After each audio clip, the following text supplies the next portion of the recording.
Hello, this is Mr. Fusion back with another review of Daima. Dragon Ball Daima, that is. See, this is one of my unscripted initial impressions videos, so I can just forget words sometimes and I gotta roll with it. Now, I want to just go ahead and get to my big initial visceral thought of episode 15, Third Eye, and I want to open by talking about a pattern that I have had with modern Dragon Ball since it returned for Dragon Ball Super last decade. I swear I really come into each new story with really high hopes, not necessarily high expectations, because those can easily be dashed, expectations in check, but fully on board and ready to enjoy a new story. I immediately see threads in the earliest chapters or episodes and go, wow, this could be really fun. I can't wait to see where they go with this. And then almost invariably my hopes end up dashed, and I very often have what I call my breaking point. It doesn't necessarily mean it's maybe analytically the worst moment that this story has to offer, but it's just something that kind of, breaks my brain the wrong way, as if there's any right way to do that. Something where I've been overlooking the faults to a degree up until a certain thing happens that seems to kind of solidify every bad impulse all at once and makes me feel fairly certain there's no real coming back from this. Like the show is a gambling addict and has lost nearly all of its money and then decides to double down on red. I don't know. Don't know if that's the best metaphor, but here we are. Like, for example, in the Tournament of Power, my breaking point moment was the moment that Jiren's side decided to just start expositing backstory when they're in the middle of a timed tournament that their side is technically losing. You don't run out the clock when you're losing. This episode, well, it's still too early to say. The arc is not over. The story, the series, whatever, is not over. I always want to hedge my bets because this is just an initial impression and I could be totally wrong. But as of the moment I was watching it, this felt like the moment that broke me, was this episode. And I am wondering if those of you who have followed the series, my review series up to this point, might already be guessing what it is. If you want, you can pause the video right here. And you can leave a comment guessing what you think the exact moment was that broke me. Ha! That's a fun way to get engagement. Alright, are you back? Okay. Well, you should know from my very first impression of the very first episode of this series, my main problem with Dragon Ball Daima has been its obsession with expository dialogue. That it does not seem capable of weaving that stuff naturally into the story. The story will just stop and just have characters just vomit information to each other. And it's far more occupied with that than it is with actually telling a story. Well, in this episode, they just strip away all the pretense. Goma and Degesu see on their monitors that Hybis has the third eye they've been looking for, and then the story literally stops so that a narrator can directly tell us, the audience, what the third eye is about. And it was at that moment that if I was a little more paranoid, I would think this series was specifically written to troll me. Like, I thought the exposition was lazy before. Now they just don't even care. I swear, by episode 20, they're just gonna implant lore chips in our brains.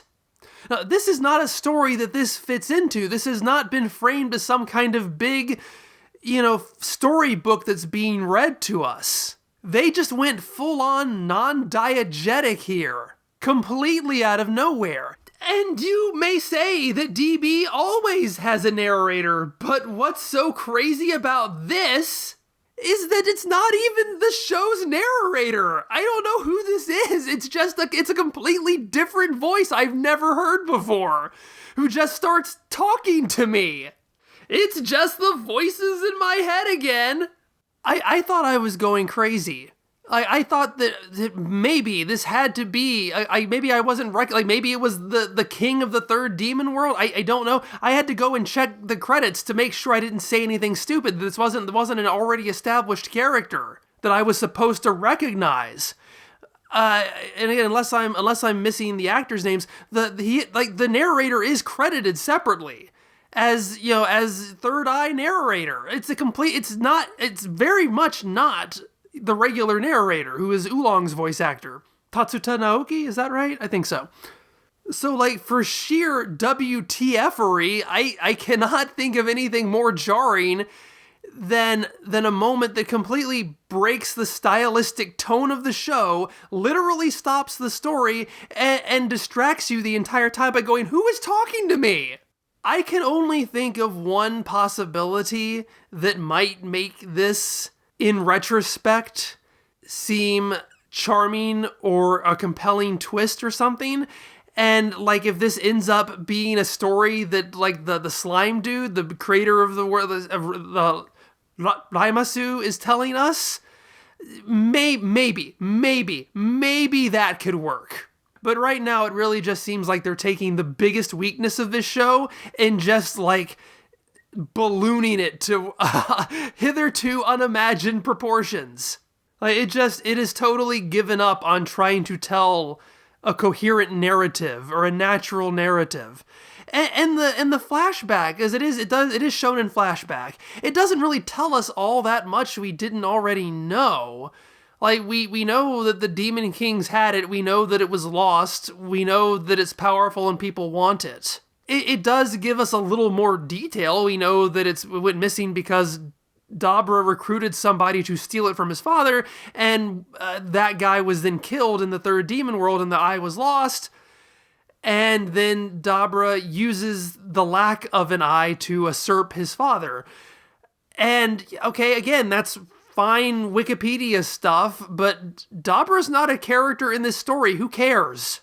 And, I'm trying to be very careful here because, there maybe these details are going to be important to the story eventually. I mean, they're kind of running out of time, so... But it really just does seem to me like information for information's sake. Yeah, we already know that Hybis found it in the woods. We didn't need to see it. What? Oh my god, I'm broken. I am broken. It's hard for me not to have given up on this series by this point. But all of that, all of those histrionics aside, I'm not going to sugarcoat it. I was ranting just then.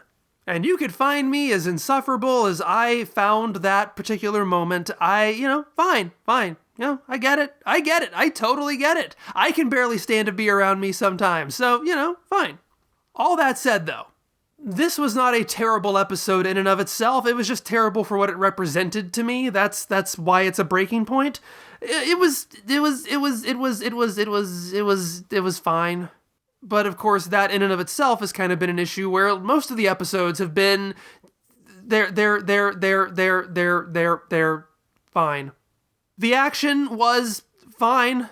I didn't have much of an issue with it, but also there really wasn't anything that was that great about it either. I like that the soldiers have like some sort of EMP type weapon that can justifiably temporarily take the characters out of commission. It's always hard in Dragon Ball to create believable obstacles because they just wanked the characters out so much, so made them so strong. So anytime they have something that's like, okay, all right, fine, I'm willing to give you this. Like, just do something interesting with it. And they eventually bring out tanks that have like an area of effect with the EMP, and that's all pretty cool. Eventually, the king of the third world shows up for reinforcements, and that might have been my favorite moment, but unintentionally, because there's like the cavalry's here and they start firing, and then all of a sudden like this rocket or something fires from the army, and well, like, no, the instrumental of the main theme is playing, so you know things are serious. And all of a sudden the enemy fires and their ship just blows up. And the music just immediately stops, and I laughed out loud. I know, like, all the characters were actually reacting, unlike in the previous episode where nobody reacted emotionally to anything. But it's like, oh no, this is terrible, what happened? And I'm over here laughing because it felt like someone unplugged the jukebox. Like, it was framed like a comedic moment. And like, they're fine, like the smoke clears and they're all like lined up in a badass line and they start kicking ass on the ground and it's cool, but it's like, I don't know, it was just like the timing was funny. I don't think it was supposed to be funny. The only other thing of note in this episode, it is pretty important, is also related to the third eye stuff, because God, I'm gonna step in it again. It's not fair. I'm just telling you what happens in the story. Goma tasks Degesu with getting the third eye back by any means necessary. Doodly, skip ahead a few minutes. Next time we see Hibis again, all of a sudden, he's approached by a girl Gurindo who wants his belt. And, again, I want to hedge my bets here, because I don't know what's going to happen. And frankly, this could be a fake out. But, I mean, we remember episode 6. I remember episode 6 because everybody got all mad at me for talking about the thing the story was talking about, which had a big, long exposition dump about how that species can choose their own gender identity. It certainly seems like, or at the very least, the story wants us to think that Degesu literally just transitioned into a girl. Like, these guys are not shapeshifters. The story went out of its way to beat us over the head with that information.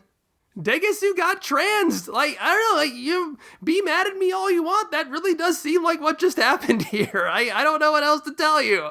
And again, like, I've talked about it with a few friends and in my Discord server, and there is certainly a possibility that this is simply another Gurindo. Again, I had to go check the credits because I wanted to see if there was anything in there that might give anything away. And she's just credited as girl in weird hat or woman in weird hat, whatever. So like, it was purposely vague, or she's just a minor character who doesn't even deserve a name.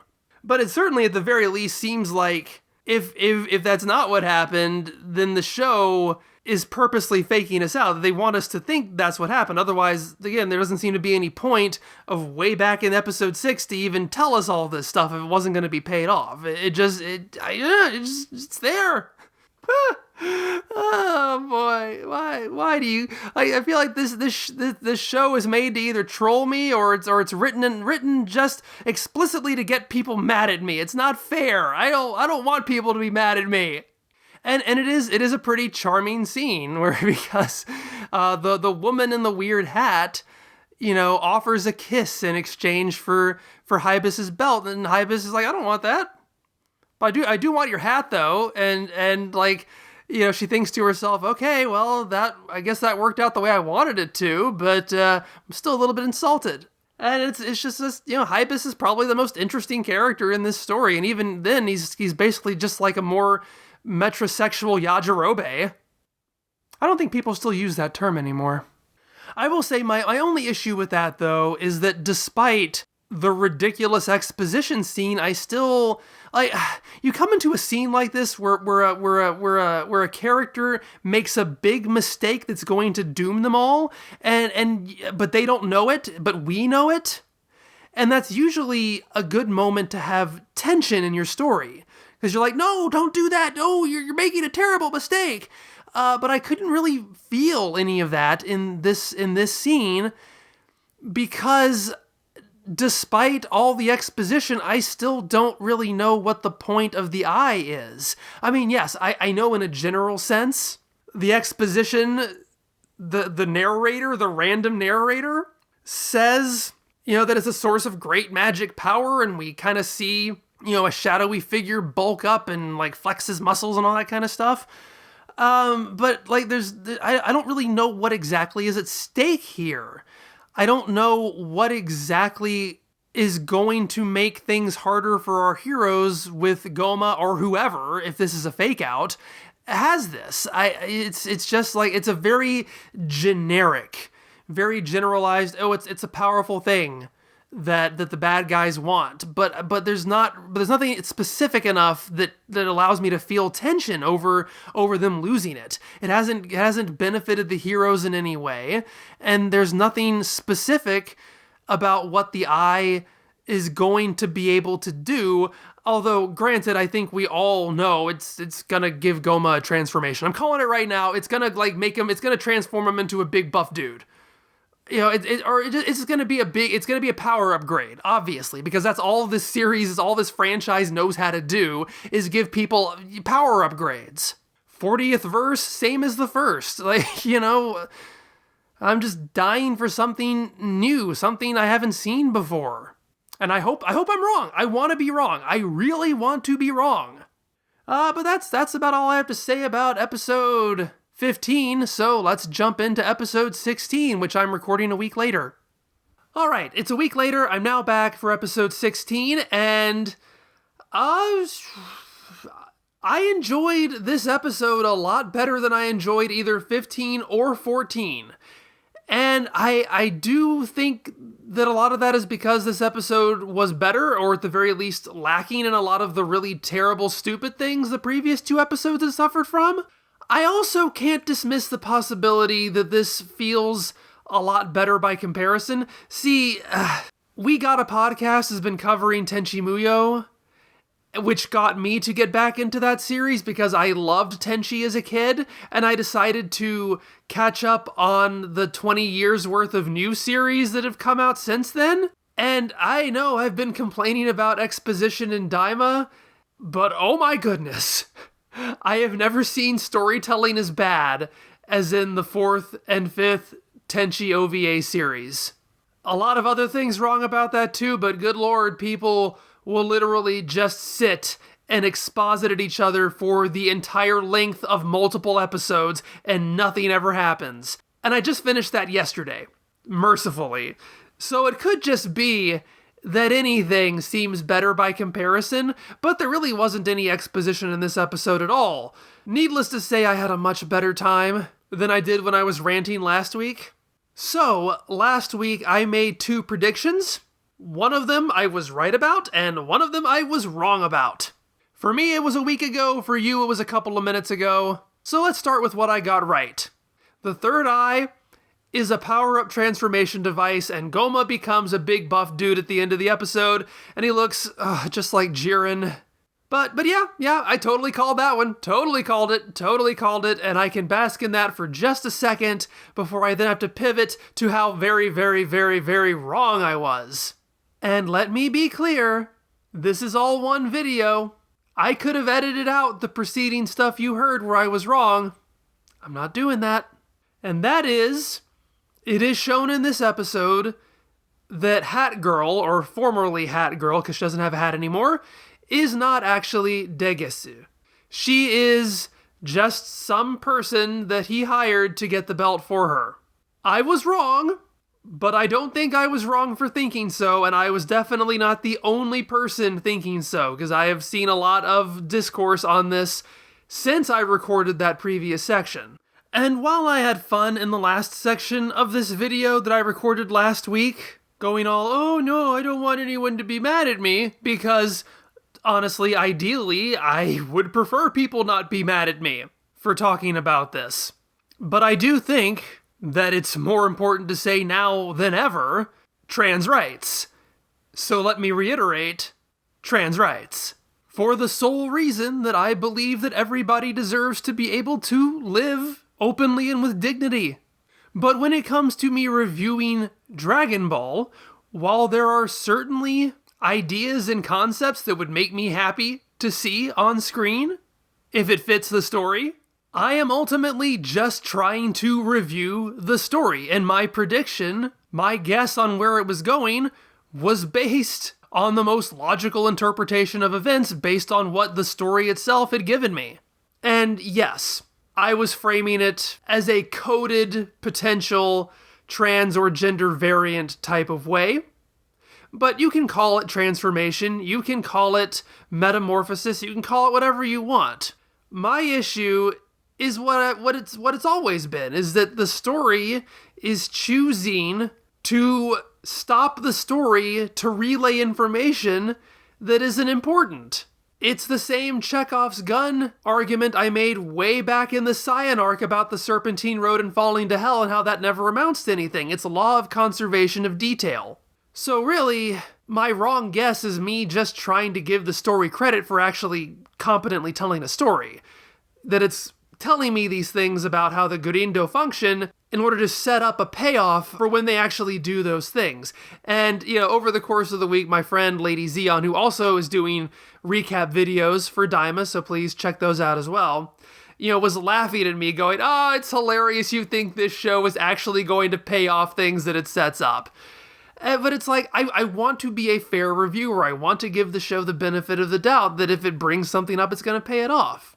And this seemed like the obvious payoff to that we established that Gurindo can do this. Degisu goes out to get the belt, and then we see a girl get the belt. Like, it just...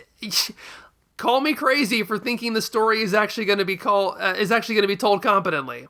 But I was wrong. I was so wrong.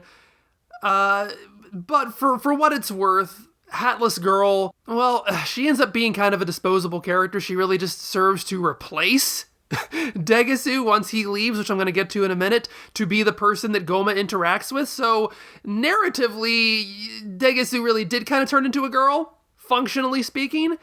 So she really is kind of just disposable. But she is, for that purpose, she is interesting enough, kind of greedy, kind of grossed out by the eye.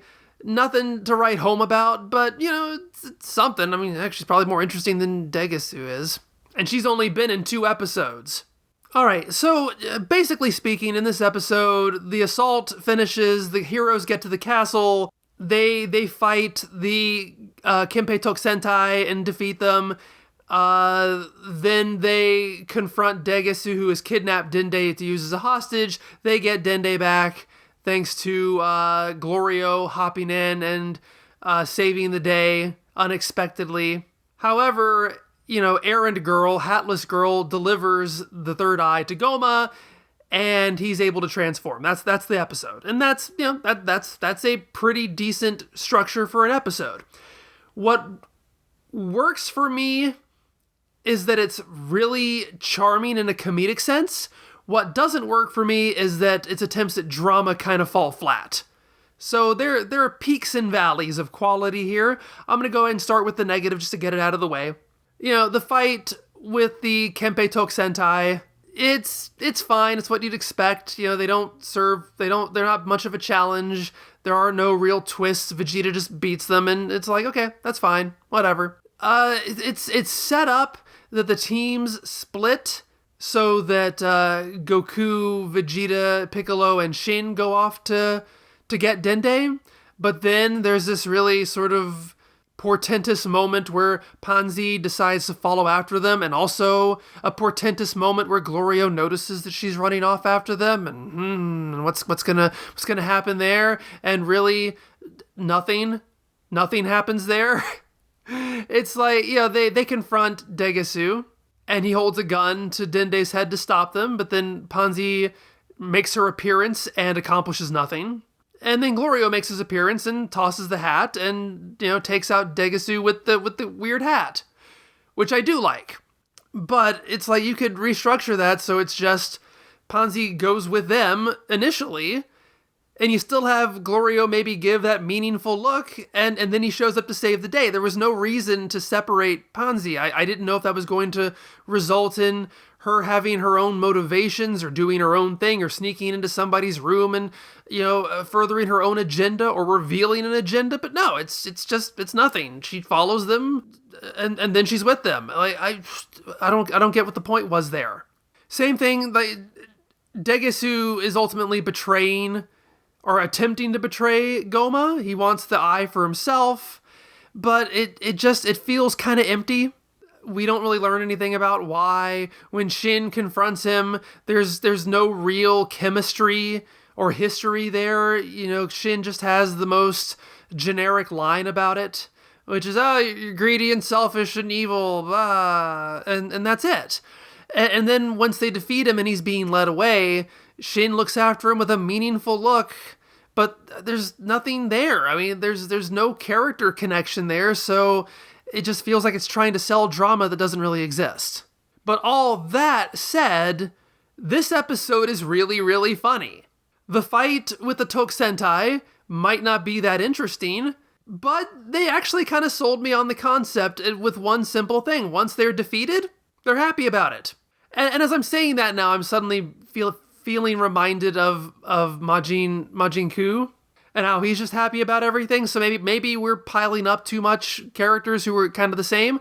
But it is, I don't know, it's kind of refreshing to see the villains just go, well, we gave it our best shot, now we're tied up, and you know what? I don't blame my subordinates for messing this up, and hey, you know what, Goku? These are the best potato chips in the demon realm. Why don't you have some? And that's it. Like, I don't know, it's cute. It's cute. It's not amazing, but it's cute. I do enjoy that, that maybe, if Hat Girl wasn't a payoff to something, at least her hat was. Like, the hat is what takes out Degasu, and it seems kind of stupid that that's what takes him out, but, at least something's getting paid off here. It was funny. And also Hibis's reaction to that, where he just goes, where Glorio's taking his hat, and reveals that he and Hibis are there, Hibis's reaction is, oh, my head's cold. And, like, he's great. But, for me, the highlight of the episode was Goma. Once he gets the belt, and the girl is like, well, hey, I said, where's my payment for this? And Goma's like, yeah, whatever. Just go to the next, just go and take whatever you want from the next room. I don't care. And she comes back later with like a rucksack. I don't know where she got the rucksack. Did she have it before? I don't think so. Comes back with a rucksack filled with like riches and everything, and it's funny. But he doesn't even care about that, because we come back to him and he's like trying to dig the eye out with a spoon, and we see that he has this whole selection of tools that he's trying to jury rig a solution with, which is great. It kind of reminds me of some of my own home improvement projects. Then he decides to take a bathroom break, and going to the bathroom makes him think, oh, hey, plunger! And then the plunger actually works. It manages to suction the eye out of the belt, but then it falls back in, and then he keeps on trying. It's just really good physical comedy. And then when the girl comes back, Goma wants her to put the eye in his head, which I'm not entirely sure why he can't just do that himself, but I don't know. And he does have to pay her to do that. But that's funny too, because it won't go in, and so she keeps she shoves it in, and it keeps popping out and shoving it in over and over and over again. And I don't know, it's fun physical comedy. And I don't really have much more to say about the episode than that. It put me in a much better mood, but again, maybe it's just because I've spent all this week seeing next to nothing but boring characters sitting at boring tables and expositing to each other. But I do think this was a genuinely good episode. And it does not really have any of the problems that a lot of Daima has had. And the few problems that it did have were kind of papered over just by how charming it could be. So, you've managed to mollify me for another week, Dragon Ball Daima. There are still 4 episodes left to go.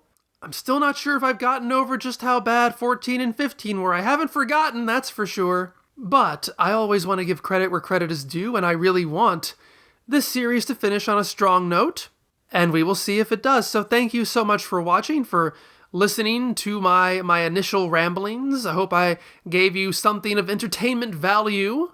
So please give me a like, give me a comment. Which of these episodes did you find less insufferable? Where do you think this is going to go? I never seem to think I have my finger on the pulse, because I feel like from the discourse that followed, it seemed like everybody hated episode 15, but not for the reasons that I did. Like, I said the fighting was fine, and most people hated that most of all, whereas for me it was the terrible exposition that I hated. But it's always fun to discuss, it's always fun to get the opinions, so So let me know. Stay tuned for more scripted content returning now that I'm totally caught up on Daima.